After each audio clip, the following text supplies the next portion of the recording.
Hi viewers, welcome to my channel. இன்றைக்கி நம்ம சேனலில் ஒரு ஸ்டூடெண்ட்டு 12th முடித்த பிறகு நெக்ஸ்ட்டு அவனோட லைஃப்பில் எப்படி சக்ஸஸ் ஆகலாம், அவனோட கரியரை எப்படி சூஸ் பண்ணலாம் அப்படிங்கிறத ரொம்ப சிம்பிளாக பார்க்க போகிறோம். வீடியோ பார்க்கறதுக்கு முன்னாடி நீங்கள் நம்ம சேனல் இன்னும் சப்ஸ்கிரைப் பண்ணல அப்படின்னா கீழே உள்ள சப்ஸ்கிரைப் பண்ண கிளிக் பண்ணி சப்ஸ்கிரைப் பண்ணி வச்சுக்கோங்க. ஸோ 12th ஸ்டூடெண்ட்ஸ் இந்த வீடியோ நிறைய பேர் பார்த்துட்டு இருப்பீங்க. 12th முடித்த பிறகு நெக்ஸ்ட்டு என்ன கோர்ஸை சூஸ் பண்ணலாம் அப்படிங்கிறது ரொம்பவே கன்ஃபியூஷனாக இருக்கும்.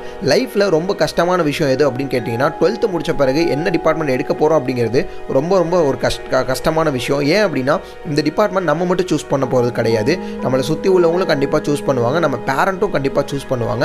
அதை தாண்டி நம்மளும் ஒரு டிபார்ட்மெண்ட்டை சூஸ் பண்ணுற மாதிரி இருக்கும். ஸோ என்ன டிபார்ட்மெண்ட் சூஸ் பண்ணால் என்ன லைனுக்கு நீங்கள் பெஸ்ட்டாக இருப்பீங்க அப்படிங்கிறத இந்த வீடியோவில் நான் ஃபுல்லாக சொல்ல போகிறேன்.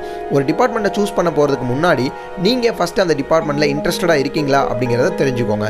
இந்த வீடியோ பார்த்துட்டு இருக்க எல்லா ஸ்டூடெண்ட்ஸுமே கண்டிப்பாக ஒரு டிபார்ட்மெண்ட்டில் இன்ட்ரெஸ்டடாக இருப்பீங்க. ஃபர்ஸ்ட் ஆஃப் ஆல் நீங்கள் ஃபஸ்ட்டு என்ன டிபார்ட்மெண்ட் இன்ட்ரெஸ்டடாக இருக்கீங்க அப்படிங்கிறத கண்டுபிடிங்க.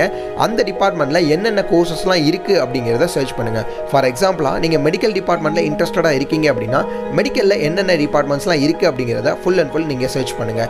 அப்படி நீங்கள் சர்ச் பண்ணி என்னென்ன டிபார்ட்மெண்ட்ஸ்லாம் இருக்குங்கிறத பார்த்துட்டு அதில் ஒவ்வொரு கோர்ஸாக சர்ச் பண்ணி இந்த கோர்சஸ்க்கு என்னென்ன வேல்யூ அப்படிங்கிறத ஃபுல் அண்ட் ஃபுல் நீங்கள் சர்ச் பண்ணுங்கள். நீங்கள் குளோபல் வைஸ் நீங்கள் சர்ச் பண்ணுற மாதிரி இருக்கும். நிறைய வெப்சைட்ஸ் இருக்குது, வெப்சைட்டில் சர்ச் பண்ணலாம், இல்லை யூடியூப் சேனல்ஸ் இருக்குது, நிறைய உங்களுக்கு ஐடியாஸ் இருக்குது. அதில் நீங்கள் போய் சர்ச் பண்ணீங்க அப்படின்னா அந்த கோர்சஸோட டீட்டெயில்ஸை நீங்கள் அழகாக எடுத்துடலாம். செகண்ட் ஒன், நீங்கள் படிக்கக்கூடிய டிபார்ட்மெண்ட் நீங்கள் சூஸ் பண்ணுற டிபார்ட்மெண்ட்டாக மட்டும்தான் இருக்கணுமே தவிர உங்களோட பேரண்ட்டோட கம்பல்காகவும் இல்லை உங்களோட ரிலேட்டிவோட கம்பல்காகவும் இல்லை என்னோடய ஃப்ரெண்ட்ஸ் அந்த டிபார்ட்மெண்ட்டில் ஜாயின் பண்ணியிருக்காங்க அதனால் நானும் ஜாயின் பண்ணுறேன் அப்படிங்கிறதுக்காக எடுத்தீங்க அப்படின்னா அந்த ஒரு டிபார்ட்மெண்ட்டில் கண்டிப்பாக நீங்கள் சக்ஸஸ் ஆகிறது ரொம்பவே கஷ்டம். ஒரு டிபார்ட்மெண்ட் உங்களுக்கு பிடிச்சிருக்கு அப்படின்னா அந்த பிடிச்ச டிபார்ட்மெண்ட்டை மட்டும் டார்கெட் பண்ணுங்கள். அந்த டிபார்ட்மெண்ட்டில் டார்கெட் பண்ணி அந்த டிபார்ட்மெண்ட் எப்படி நம்ம போய் சேரலாம், அந்த டிபார்ட்மெண்ட்டுக்கு எப்படி அட்மிஷன்ஸ் வாங்கலாம் அப்படிங்கிறத மட்டும் நீங்கள் ஃபுல் அண்ட் ஃபுல் மைண்டாக இருந்தீங்க அப்படின்னா கண்டிப்பாக அந்த டிபார்ட்மெண்ட்டை நீங்கள் ஈஸியாக வாங்கிக்கலாம். நிறைய ஸ்டூடெண்ட்ஸ் வந்து பார்த்தீங்கன்னா நம்மளுடைய மார்க் ரொம்ப கம்மியாக இருக்குது, இந்த மார்க்குக்கு கவுன்சிலிங்கில் கிடைக்காது, ப்ரைவேட் காலேஜ்லையும் கிடைக்காது அப்படிங்கிற மாதிரி ரொம்பவே டிப்ரெஷனில் இருக்காங்க.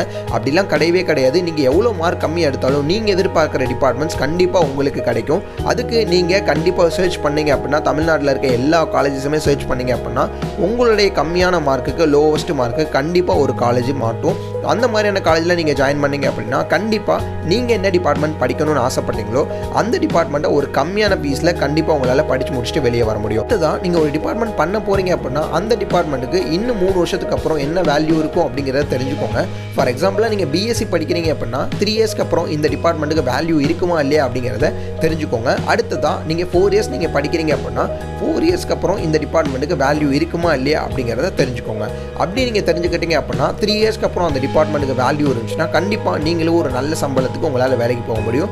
அப்படி இல்லை அப்படின்னா ஓன ஒரு பிஸ்னஸை உங்களால் உருவாக்க முடியும். ஸோ நிறைய பேர் வந்து பார்த்தீங்கன்னா இப்போ அந்த டிபார்ட்மெண்ட்டுக்கு ஸ்கோப் இருக்குது அப்படிங்கிறத பார்க்குறாங்களே தவிர பட் ஃபியூச்சரில் ஸ்கோப் இருக்குமா இல்லையா அப்படிங்கிறத பார்க்க மாட்டாங்க. ஏன் அப்படின்னா நீங்கள் ஒரு டிபார்ட்மெண்ட்டில் ஜாயின் பண்ணிட்டீங்க அப்படின்னா 3 இயர்ஸ் ஆர் 4 இயர்ஸ் கழிச்சு தான் நீங்கள் கண்டிப்பாக வெளியே வருவீங்க.